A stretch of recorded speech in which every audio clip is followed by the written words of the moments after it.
Leaders in Conversation with Nomazibulo Tshanga. Hello. Welcome yet to another episode of Leaders in Conversation with your host, Nomazibulo Tshanga. I am not alone as usual.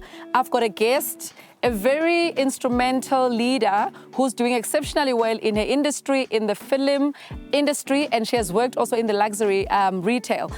Her name is Onke Dumeko, and she is the head of operations for the National Film and Video Foundation. I would like to welcome her.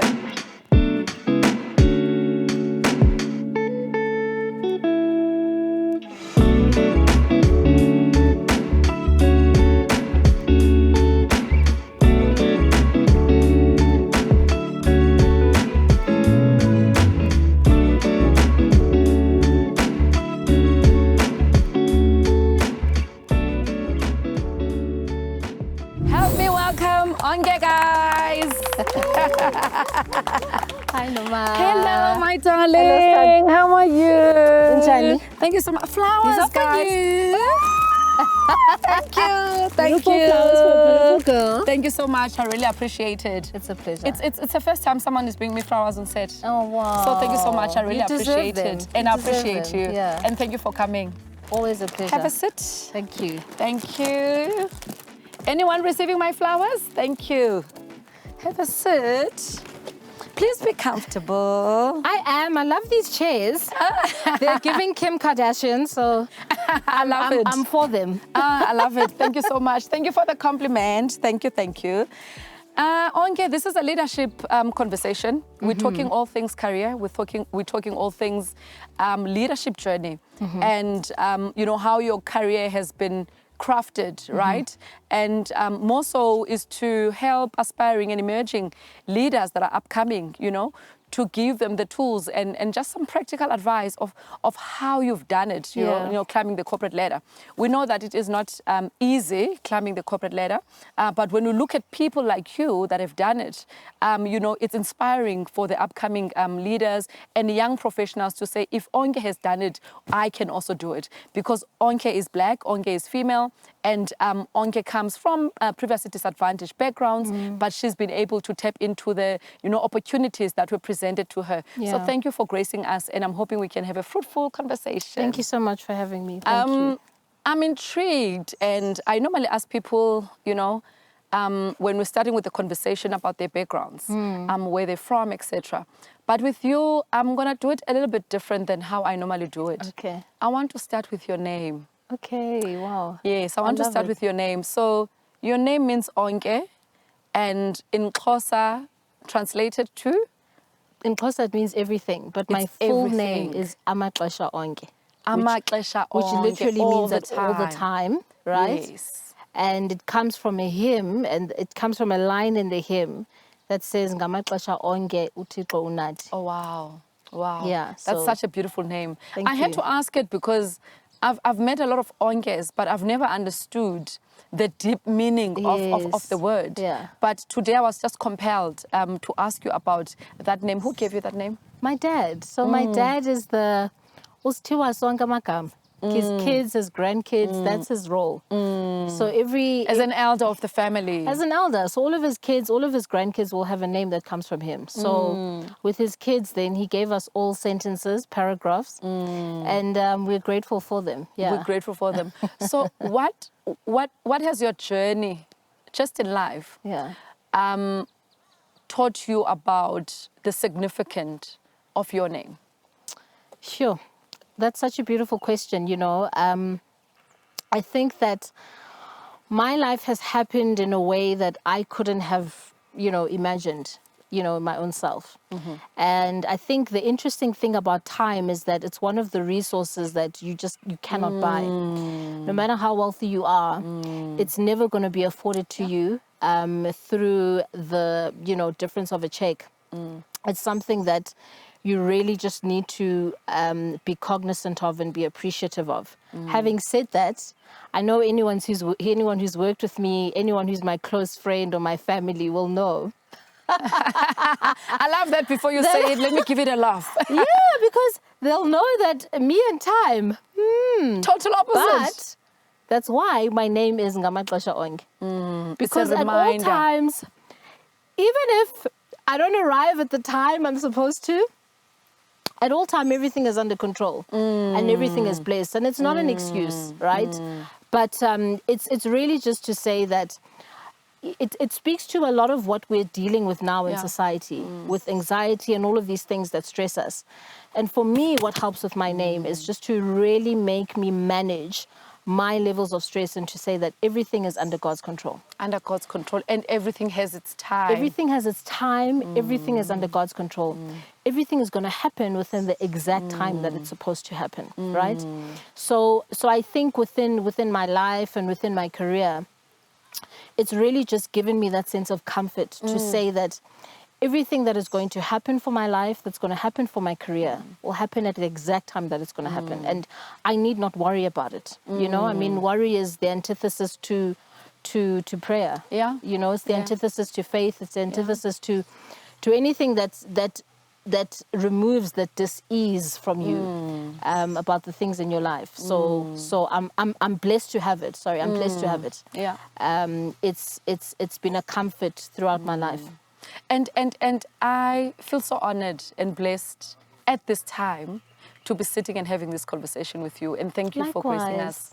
Likewise. I love you. You know that. I love you too. And you know that. I love you. I've got a soft spot for you. So you were born in Soweto. You grew up in Soweto. Having parents coming from the Eastern Cape. Yeah. We spoke offline, and I asked you this question, where are you from? And my assumption is that if you were born in Soweto, you are from Soweto, you are from Joburg. Yeah. And then you corrected me to say, no ways, I am proudly a rural girl. Yeah. And I just happened to be born in Soweto, but I am from the Eastern Cape. Tell us about that journey. Yeah, so I was born in Baragwanath Hospital in Soweto. So was my sister. My who's 2 years older than me. My older brother and my older sister were born at Emel, right? Ermelo.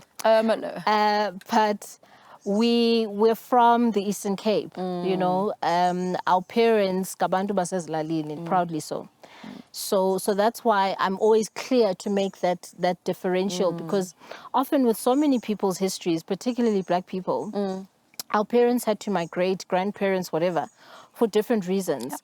But that's not what we specify our origin being from, you know. So if I speak to my mother, umamam Goasetsom, right? So she's from a place called Etsojana, which is Etsomo in the Eastern Cape. My dad is from a place called Ekaqala, Kutsolo, right? And then our family home as Dumeko bonke Sihlangen, Singwasekhoga, which is near the Wild Coast, right? Ekhoga naselkwetu. So it's quite it's a number of places. It's diverse. But Eastern Cape is home, rural Eastern Cape is home, proudly so, lovingly so. And the older I get, the more I have an appreciation for it. Yeah, definitely. How was it like growing up in Soweto? So I was very little when we were there. And I think my parents left when I don't even think I was 6. And the main reason why they migrated from Soweto, moved to Berea, lived in Berea for many years. We all matriculated from a 2-bedroom flat in Berea. So my parents are just incredible, you know, to have achieved that. I matriculated with an A aggregate, of course.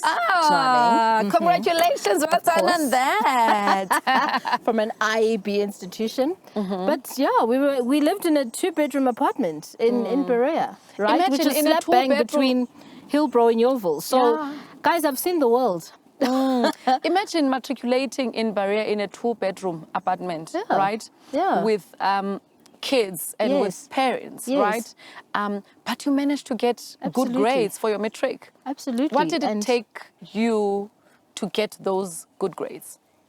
Just being steadfast in, you know, the life that I wanted to create for myself. You know, before that, we lived in the South, in an area called Turfentine. My dad was a priest at the church house there, at Holy Trinity Church, in an Anglican church in the South. And then we moved to Berea, and then after Berea, we were privileged enough to you know, relocate our parents to another home in the northern suburbs. So, which they've been staying in for years now, over 10 years. So, I think the thing about living in that environment and matriculating, and we all got our degrees there as well, right? It's just about being steadfast about the sacrifice, contextualizing the sacrifice and what it's for.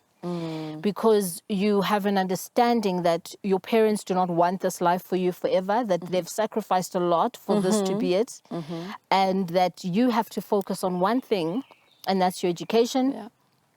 Your education then will open doors for your career.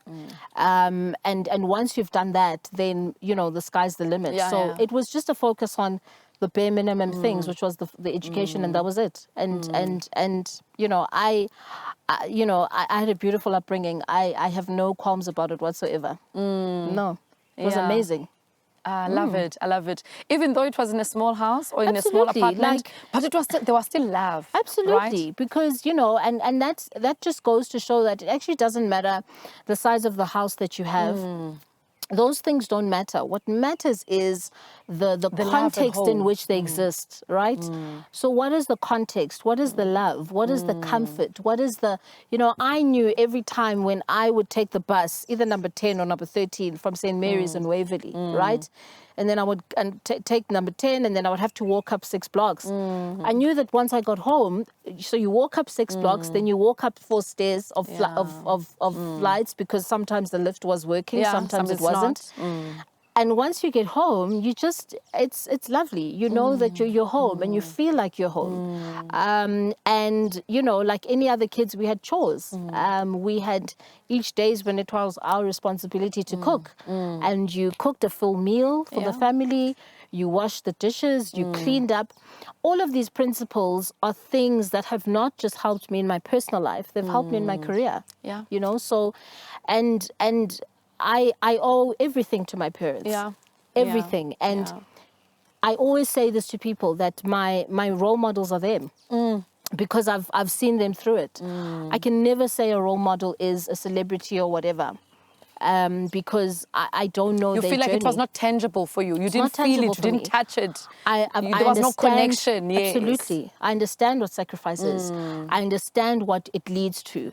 I understand what love is through sacrifice, because they might not have said, I love you all the time, but they showed it. Yeah. They definitely showed it, and we felt I mean, it. which Xhosa parent in our era told you that they love you? I think they come from a school of thought where I love you, exactly.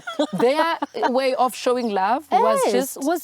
Just visible. It was you love could made see visible. It. You could see it. Yes, you could see it. You could feel it. Exactly. So I'll tell you I love you, but why don't I show you that I love you? And it's helped in so many ways, because then that's what you look for in life. You look for love that you can see. You look for love that's visible in every single way, even in your career, the things that you're passionate about. Yeah.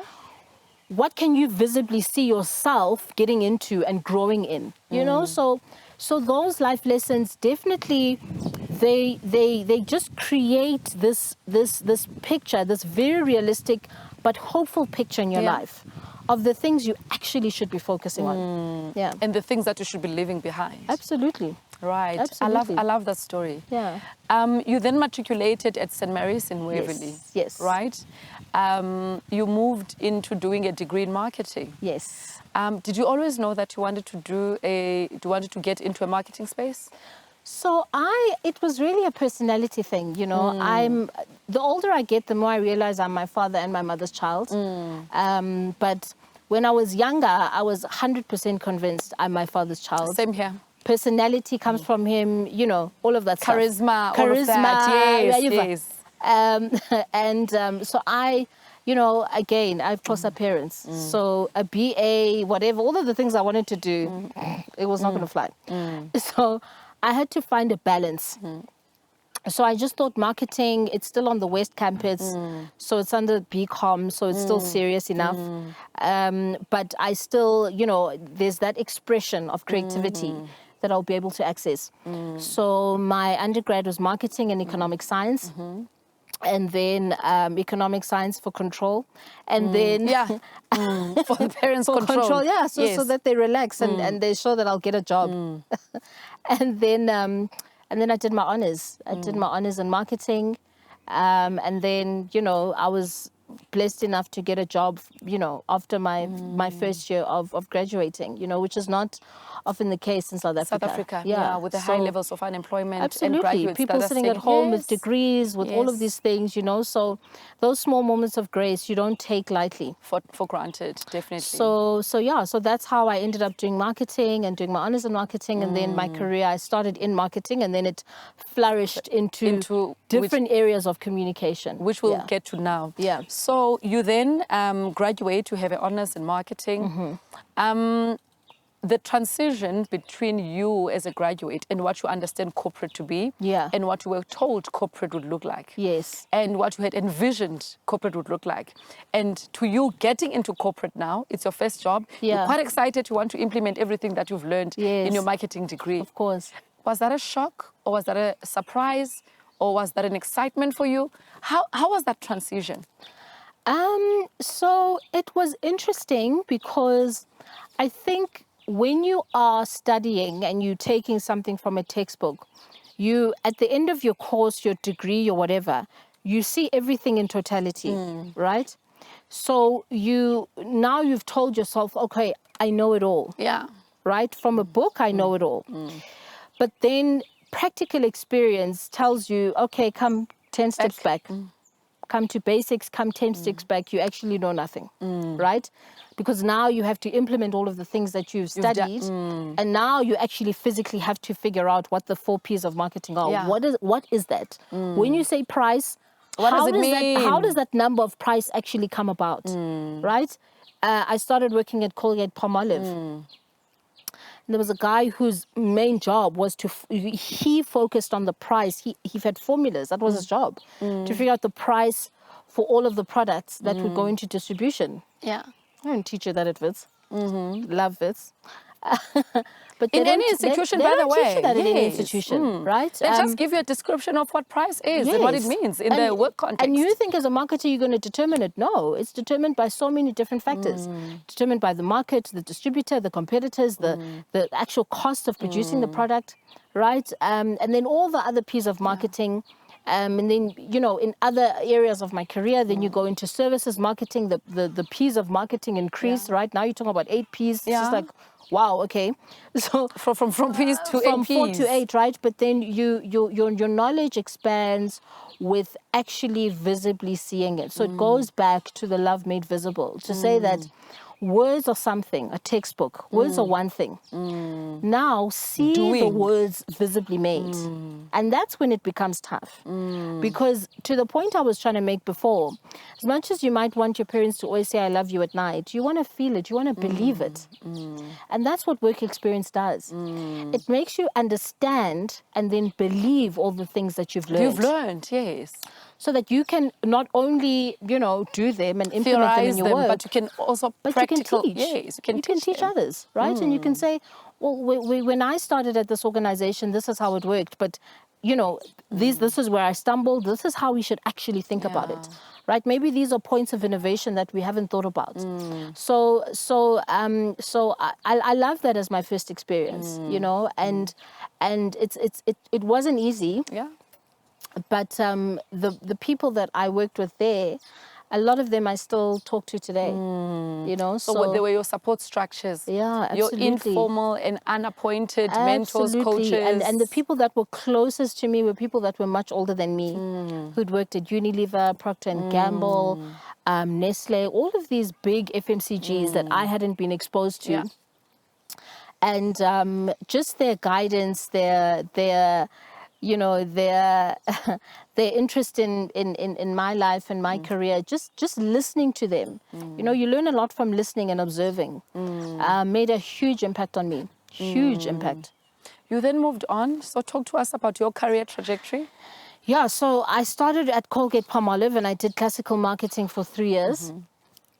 And then I moved on to Brand South Africa.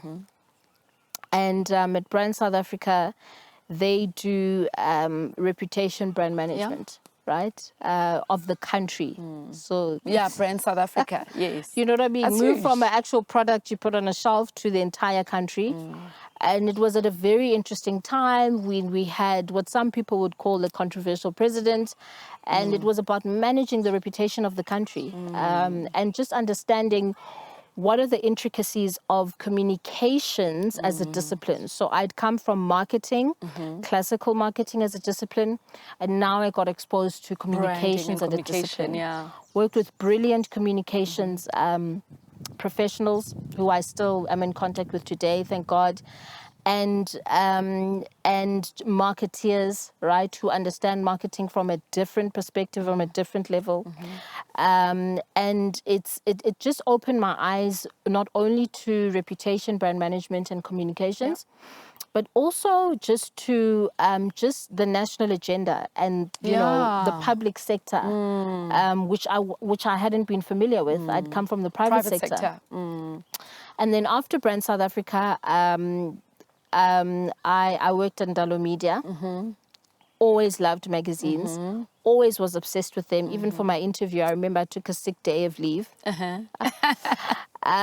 to study for the interview, just to immerse myself in, you know, what is distribution. I know distribution of, you know, a toothbrush or a toothpaste, but I don't know distribution of a magazine. Right. So those are the things I had to figure out.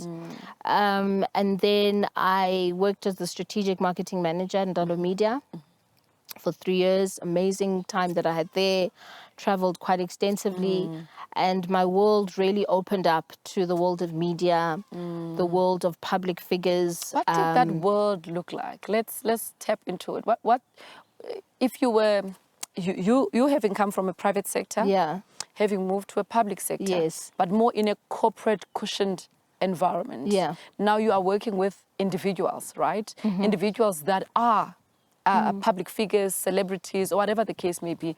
What did that teach you about the understanding of the world in totality and how people are socialized? So earlier I told you that my parents are my role models, and it actually came from my experience at Ndalo, because I was exposed to so many public figures from outside the business that I just, you know, some people that I'd looked up to, you know. And I thought to myself, actually, you know, it isn't what you think it is. And it just made me scale back and say, actually, these are the role models that I always thought I needed.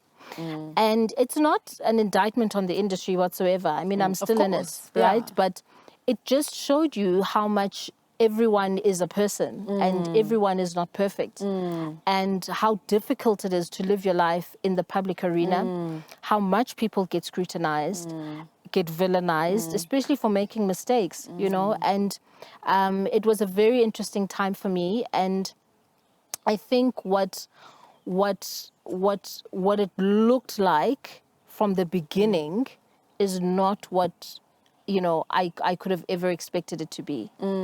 But and how it looked like from someone looking from it, from outside. Everything always seems much more glamorous, right? But the glamour is not the glory, right? The glory is really the work that you're doing, the impact that you're doing. You know, and one thing I loved about Ndalo Media was the tagline, positively impacting lives. And I think even if you look at that Destiny brand, it definitely did that, you know. So things like intention, things like, you know, using words and believing that words actually create things. I learned so much from that experience. I learned so much from Ukanye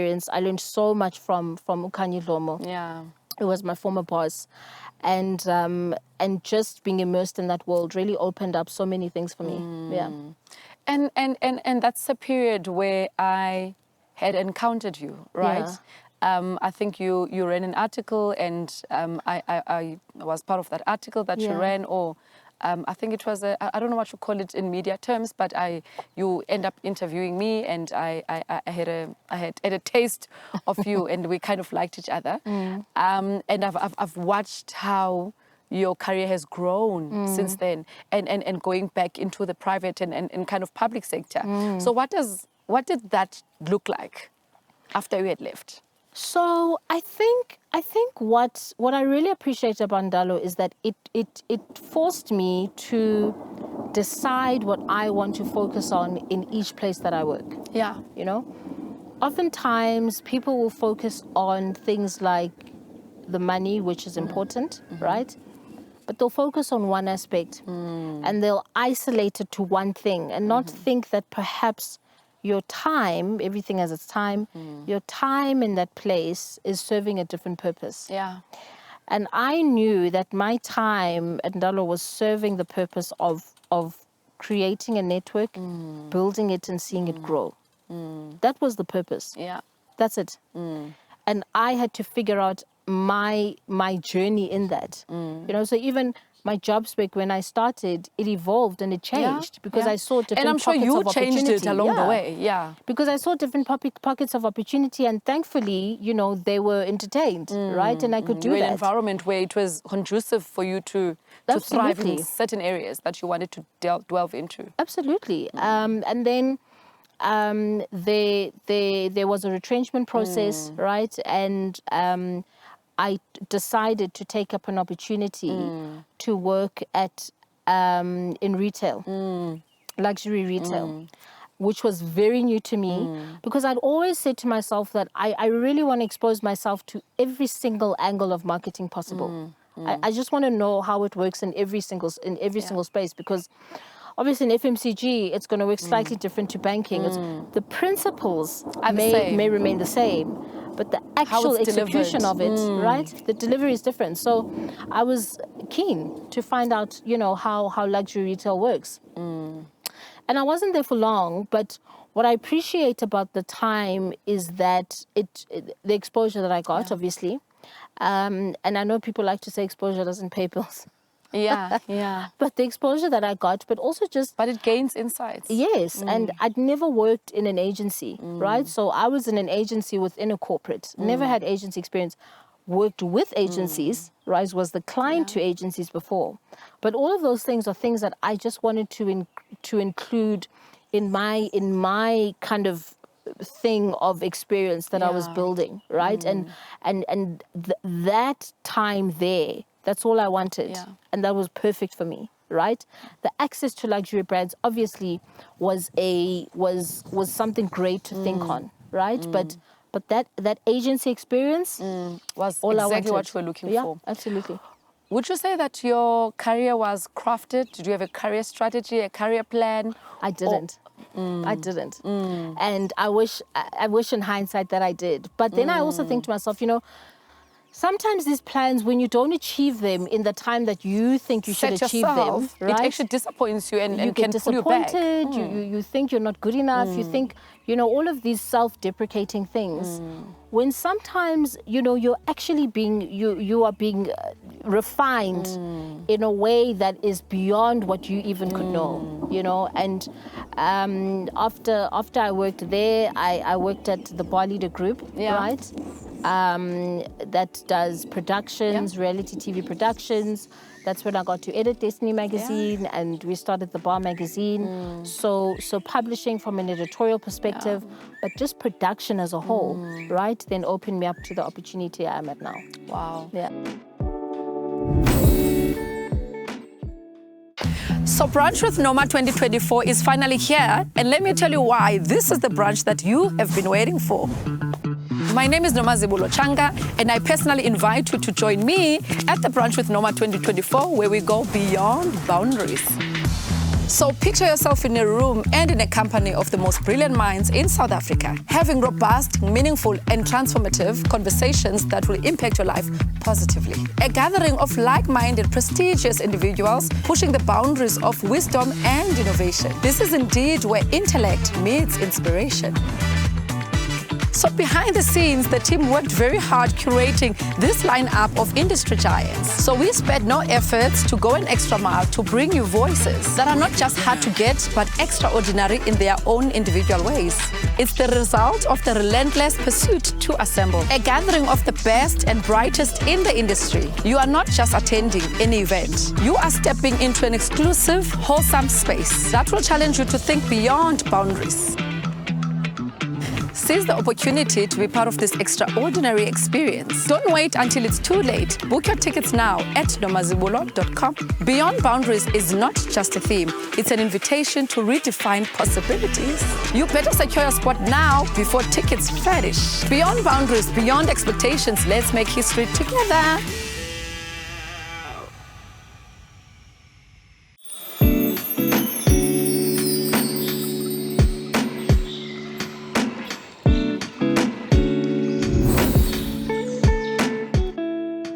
So you currently serve as the head of operations for the National Film and Video Foundation. Yes. Right? Yeah. With such diverse and extensive professional background, Yes. as you have alluded to, spanning various industries, how has this range of experience shaped your approach into leadership?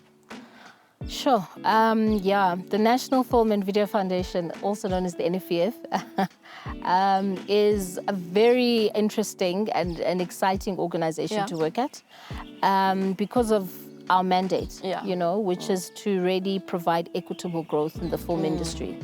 If you look at the film industry globally, it's incredibly lucrative. In South Africa, it's worth 7.1 billion rand. If you exclude the impact of COVID. Yeah. And what does that mean? That means jobs. That means household income. Creations, That yeah. means SARS revenue. That means real things, So it's just, I think the thing about working in the public sector is the honor it gives you to serve, right? To serve people in the country in ways that other people might not see. Yeah. I know that government institutions don't always have the most positive rep, but there's the a lot mandate of is work still that's to done. serve, yes. There's a mandate that's still to serve, and there's a very specific way in which the way in which we serve is tracked. So so I started there in January in 2021. Yeah, just after COVID. Just after COVID, started afresh, and I was the partnerships and distribution manager there. And then 8 months later, I was the acting head of operations. And then I was appointed as the head of operations in April of 2022. So it's been an incredible ride, I must say, because just the exposure to filmmakers in this industry in South Africa, who I believe are at the center of the heart of this country, because they're telling the story of this young democracy like no one else. And how has that taught you about your leadership style? Sure. First of all, it's taught me that I love leadership.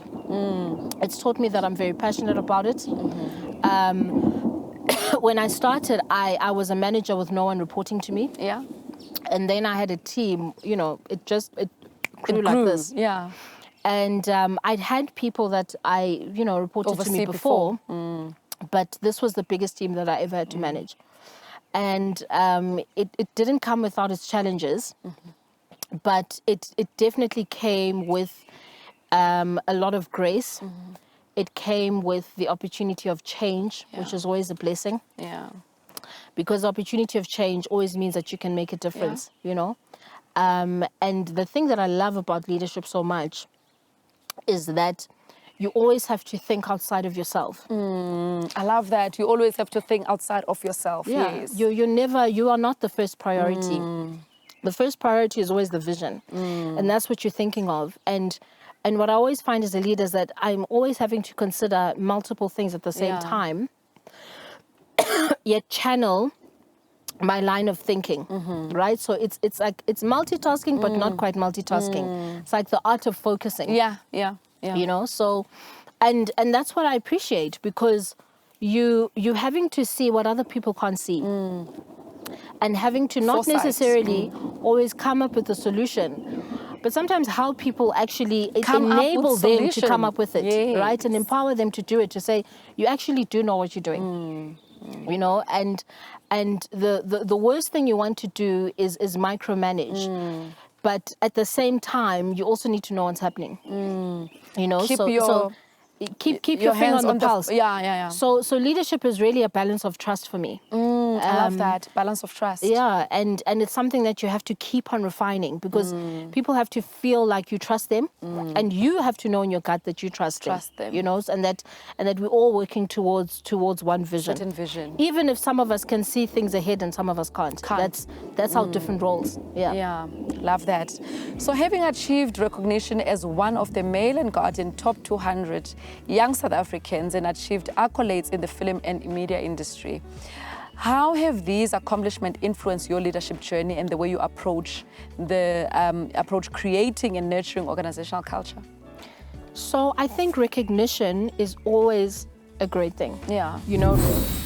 For more from Leaders in Conversation with Nomazibulo Tshanga, you can continue listening to the rest of this episode on your audio streaming service app. Our podcast is available on various audio streaming platforms. Details in the description below. Don't forget to subscribe to our YouTube channel. Thank you for watching.